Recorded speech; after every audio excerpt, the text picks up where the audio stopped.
All right, lads, welcome back to my podcast, Cheaper Than Therapy. Mick Thomas here.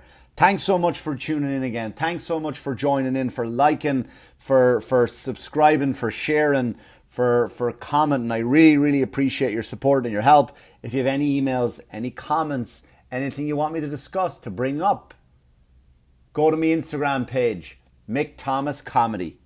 That's where you'll find me. I will get back to you at some stage. All right? That's what you need. You know what? I want to get back to somebody I sent a tweet out the other day, and I can't remember what it was for. But the response, like, did you ever like tweet a company and then they respond to you? Right? Like, that's what they do. That's how they respond now. Is like that's their customer service now, is responding to your tweets. So I sent a tweet out. If you want to follow me on Twitter, it's just Mick Thomas. And I was after the Golden Globes last week, right? And where all these celebrities were up talking about taking care of the planet, right? Some things we can do to avoid catastrophe, global warming. And a lot of the things that came up were them taking private jets. Because I don't know if you noticed, but airplanes are a bigger culprit, a bigger problem to the ozone layer than actual automobiles are. So I think, was it like one plane is the equivalent of 500 cars or something like that for every time it flies? I don't know. You look that up. It's not far off at all. I'm not that far off. And so I sent a tweet out, and I was playing the character of the guy who was pro celebrity, right? Who was all for, like, I did it when, remember in Texas got hit with the hurricane, and Joel Osteen wouldn't let people into his church. He had this big stadium. No, church it was, sorry. He had this big church, and he wouldn't let people into the church to come in for out of shelter, out of the rain. Their homes were destroyed, a place to gather and have, maybe have food delivered. And I think then I tweeted something like, I wouldn't let you guys in either. Nobody wants you monsters or you people dragging mud all over his lovely blue carpets, or whatever it was. It was just, again, I was playing the character of the guy who's pro celebrity, like they're in the right. So during the Golden Globes thing, which I didn't really watch, it was on in the background, I sent out a tweet in relation to the plane thing. I said, again, I can't remember. You'd have to go back and look at the tweet. And I said something like, don't give celebrities a hard time for taking private jets. Have you seen some of the monsters that fly on JetBlue? Now, I could have said any plane. I didn't do at JetBlue, right? I didn't tag them. It could have been anyone. It could have been JetBlue. It could have been Southwest. It could have been American Airlines. It could have been any one of them. I just thought it would be funnier if you just tagged a name, right? If you tagged an airline. So I sent that tweet out, and I got a response back from JetBlue, which was hysterical. And all it was a picture of Sully from Monsters, Inc. looking really sad. And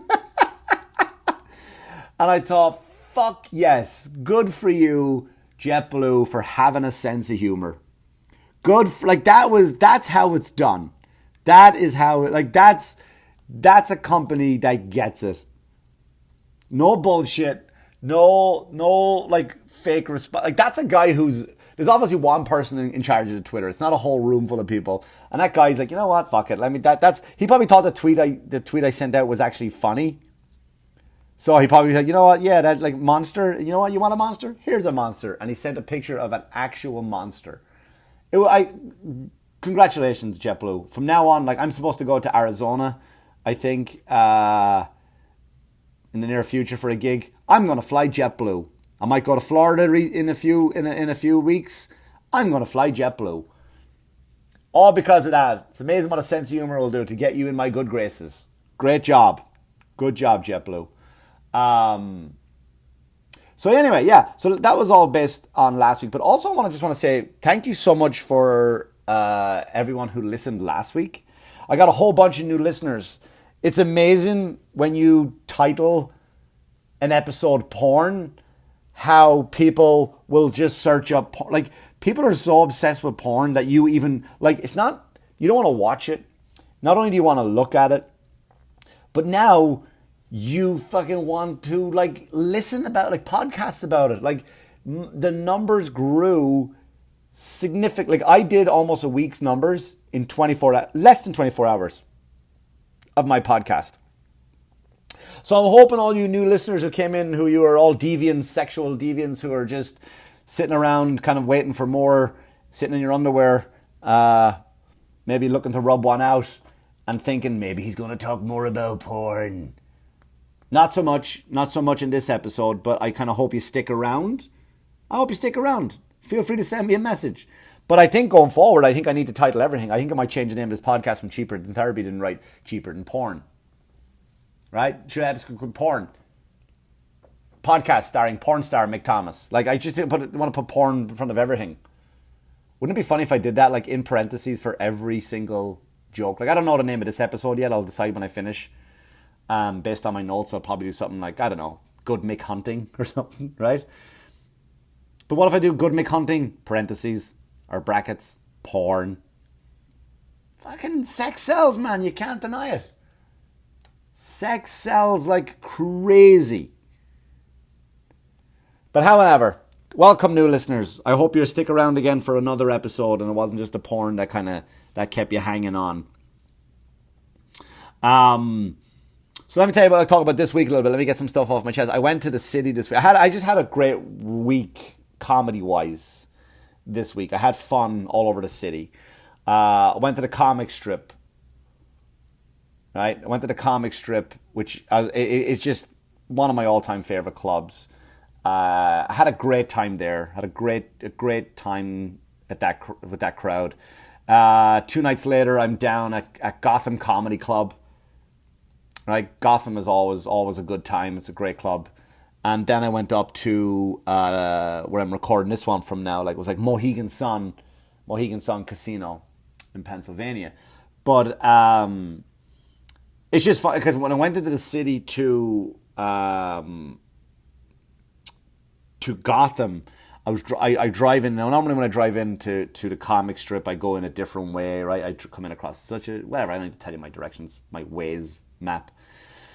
It's easy to get parking. Now, Gotham is very easy to get parking on if you park at a certain time, right? Gotham, I always find from experience, a good place to get a parking spot, as long as I'm in there after 7 o'clock. For those of you who don't live in New York City or who have never been to New York City, they have parking restrictions, which are very, very, very kind of temperamental, if you will. So I'm driving in. I get in very early. I left Long Island kind of around 4 o'clock. Said, I'll get in a bit early, find a spot, do a little bit of writing on some stuff that I'm working on, and then go do me gig, get off stage, get in the car, head home. Bob's your uncle. So I pull over, right, and I'm in the... Now, first of all, before I tell this story, guys, I know I'm in the wrong, right? So this is not me complaining. I'm in the wrong here, right? So I'm not... I don't want anyone writing back to me, we know you shouldn't have done... I know that, right? So basically what it is, I pull into a bus lane, a very deserted bus lane where it doesn't... But it's like maybe 6:30 instead of... and 7 o'clock you can park just right there, right? There's a parking meter right there which you can use after 7 o'clock. So I pull in 6:30 and I'm looking around. I'm like, all right, there's no bus. Maybe I'll just... I'll hang on here for for the 30 minutes right outside the club and then I'll be done. Easy peasy, right? So I'm there about 5 minutes. I'm checking an email on my phone. And then up right in front of me and stops and parks in front of me is a police officer. But she's in a smart car, this tiny, tiny little smart car, right? Which is adorable. I'm not going to take you serious, first of all, if you get out of a smart car, right? I want those new big Mustangs that they have that are very like RoboCop would drive. They're the new cop cars now, the cars of the future. So, first of all, I'm not taking it seriously when you get out of a toy car, right? Unless there's like 9 other cops get out behind you to make it extra hilarious. I'm not doing it, right? So, car pulls up in front of me. Excuse me. Lights, she puts on her lights. Yeah, so she gets out. And here's what it is, right? It's this tiny. She's a short. If she made 5 foot, I'd probably be exaggerating on her height. Right? 5 foot tall, but she was really fat. Really, really fat. African-American lady. Really, really fat. Right? So she came up and she's like, you know, you know you're not supposed to park there, right? I said, I just kind of pulled in here 2 seconds ago. I said, I know the thing is supposed to change around in a second. I'll just move. She goes, nope, I'm giving you a ticket. I go, but I'm in the car. Like I didn't get out and go across the street and get a sandwich. I didn't get out and make a lean against the car and say like, this car is here. The car is still running. I'm in the car. She goes, nope, your car stopped. I go, come on, this is bullshit. She goes, nope. So she started giving me attitude, right? Which is, again, I know I broke the law. I'm not supposed to park there. I'm not disputing that, people. So she's going on and back and forth, and then she writes a ticket, right? First, it's $115. I'm like, fuck! $115 fucking dollars for a ticket because I parked in a fucking bus lane for literally 5 minutes. I get it. I know I broke the law. And I am pro-cop, by the way. I'm not one of these people that are very anti-cop. I'm pro-cop. I understand the risk you take. I understand the things you have to go through. I understand, especially the city, right? The city more so than Long Island or everywhere else. More so the city, like how dangerous your job is. I'm not disregarding that.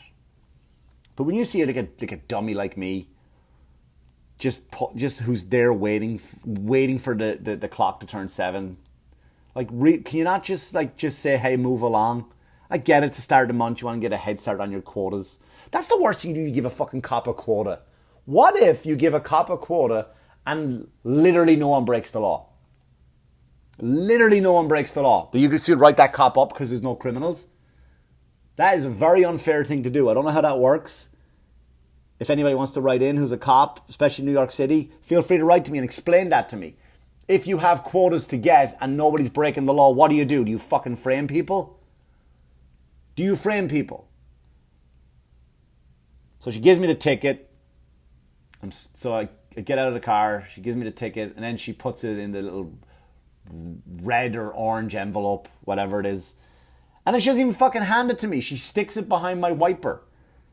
I go, just hand it to me. It's fine. You don't have to be all dramatic. So I said to her. So now I'm getting my hump. I'm getting the hump now. So I go, you don't have to be all dramatic. I said, just give me the ticket. And she goes, oh, you have a good day, sir. Very sarcastically. I was like, well, you know I'm not going to have a good day now, right? Don't be so fucking sarcastic. I yelled after her, of course. I go, enjoy your toy car. And I said, you want me to pull it back till it clicks to get you started? And she just kind of put her hand up and kept walking. Again, can't stress this enough. Very pro-cop. Very pro-cop. But fuck that attitude, man. And here's another thing too. If you're a cop, or you work for the fire department, why are you allowed to be fat? Why are you allowed to be not just chubby, not just, whoa, the holidays got away from me. Shouldn't have had those Ferrero Rochers. Shouldn't have had that extra piece of cake on Christmas or Hanukkah or Kwanzaa, whichever one you're in. I'm not talking about a little bit of chubby. I didn't get to the gym at all last month because my wife had a baby. Isn't that great? My wife had a baby and now it's like, I want to... Right? I'm not talking about you... These are fucking obese people to the point where, like, how are you walking? How are you walking? Why? How are they allowed to get who are you saving being that fat? Why doesn't the military requires you to be in shape?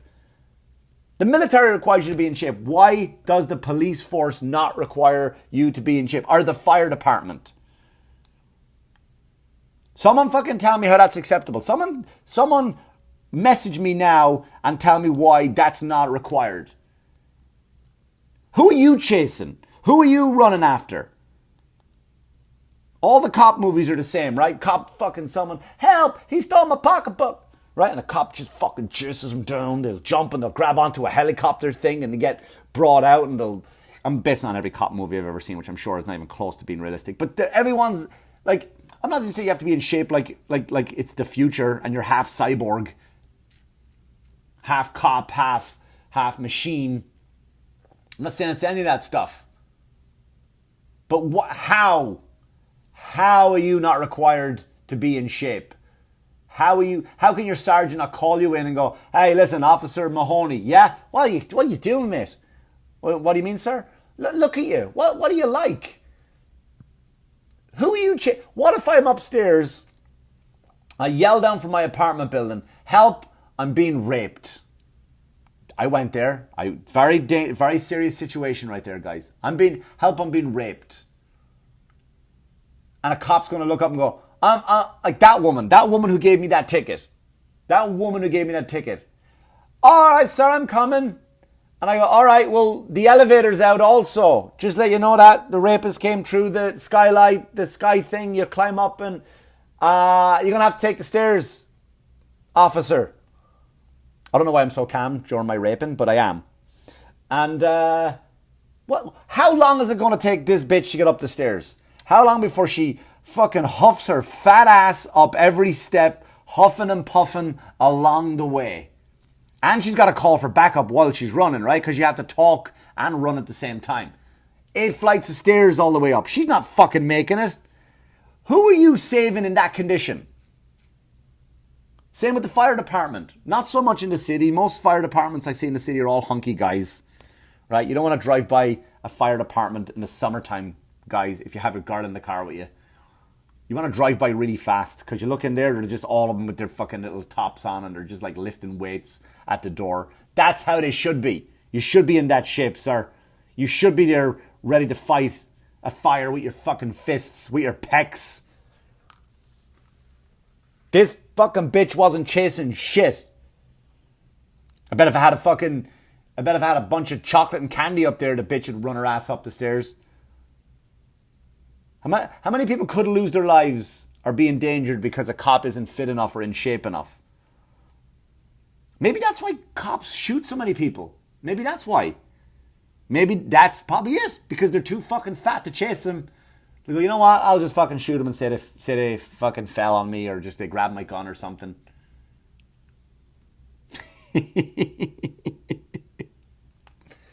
Fuck it. Be in shape, officers. Be in shape, cops. I respect you. I never give you a hassle. I'm never rude to you guys. I always honor you. I understand if I ever get pulled over, I shut my car off. I put both hands out the window so they can see. Officer, I'm just going to lean over here and have you this. Is this okay? I'm polite to them. I'm respectful of how stressful your job is. But how about this? You fucking lose weight. Fat fucks. Anyway. I'm up here now in Pennsylvania. I'm in Mohegan Sun Casino. I'm doing this from my hotel room. Had a great weekend here. I got to say the audiences were fantastic. But I was walking around Walmart today. And a lot of... Here's what up in Wilkes-Barre, Pennsylvania. A lot of camo. The outfits. A lot of hunting. People, like, unnecessary amount of camo. Walking around Walmart, walking around this town. Went to the movies today too. You go into a restaurant, grab a sandwich somewhere. An awful lot of camo walking around Pennsylvania. Who are you in Walmart? Like, I can see you, right? You know I can see you right there and there. Right there you are. What are you trying to grab a deer? Grab an elk down the detergent aisle? Huge people in these. And I saw a guy with babies. I saw babies in camo. I saw a guy with a camo cell phone. And he was online in front of me at Walmart where I was paying my thing. We're doing the self-checkout thing. And he was like texting. And he was like camo head to toe. And I just went, hey man, what happens if you drop that phone when you're out in the woods? I was like, how are you going to find it? And he just started laughing.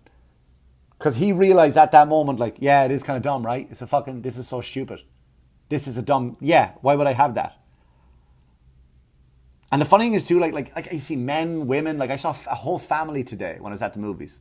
A whole family in camo. And they weren't small. Here's the thing too, like some of the people here, like when you become a mountain person, and I get it, and I almost envy your lifestyle, you don't bathe and you don't have to watch what you eat. That's what I noticed. You don't bathe and you don't watch what you eat.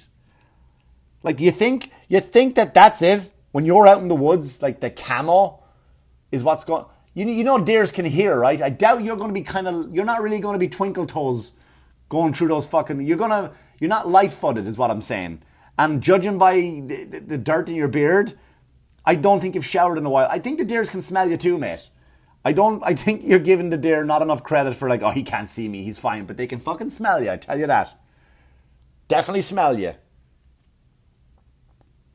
And here's the thing too, like I have a longbow. I have a bow too. Like I've a hunting bow that I shoot for target practice.